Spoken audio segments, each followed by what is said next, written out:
Selamat pagi teman-teman, perkenalkan saya Yohana dari STBI. Nah, saat ini kita akan belajar bersama-sama mengenai mnemonik. Nah, yang pertama kita mau belajar mengenai mnemonik bangunan atau mnemonik bagan yang diambil dari Matius 5 ayatnya yang ketiga sampai yang ke-12.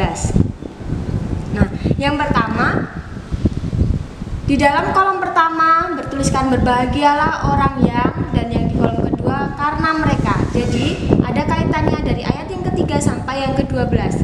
Yang pertama, berbahagialah orang yang miskin di hadapan Allah. Nah, miskin lawannya kaya.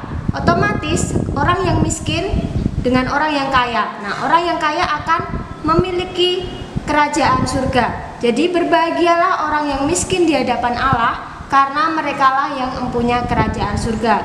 Dari ayat yang keempat, berduka cita. Berbahagialah orang yang berduka cita. Nah, berduka akan dihibur. Jadi berbahagialah orang yang berduka cita karena mereka akan dihibur.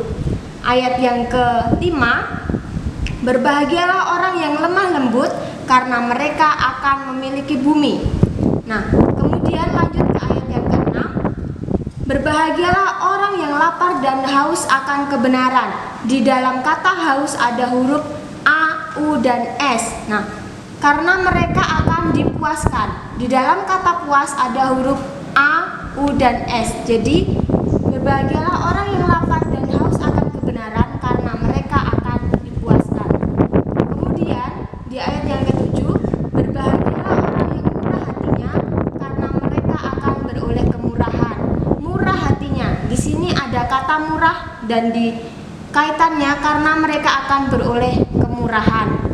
Kemudian orang yang suci hatinya akan melihat Allah. Karena Allah itu suci, jadi dikaitannya berbahagialah orang yang suci hatinya karena mereka akan melihat Allah.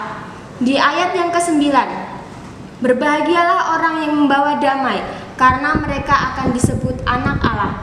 Kata damai ada huruf 2A. Jadi huruf A ada 2, dan di sini kata anak huruf A juga ada 2. Jadi berbahagialah orang yang membawa damai karena mereka akan disebut anak-anak Allah. Nah, kemudian dianiaya oleh sebab kebenaran. Berbahagialah orang yang dianiaya oleh sebab kebenaran karena mereka mempunyai kerajaan surga. Kemudian di ayat yang ke-11 sampai 12, ayat yang terakhir, berbahagialah orang yang karena Yesus dicela, dianiaya, dan difitnahkan, karena mereka nantinya akan beroleh upah yang besar di surga. Demikian mengenai mnemonik bangunan atau mnemonik bagan. Terima kasih.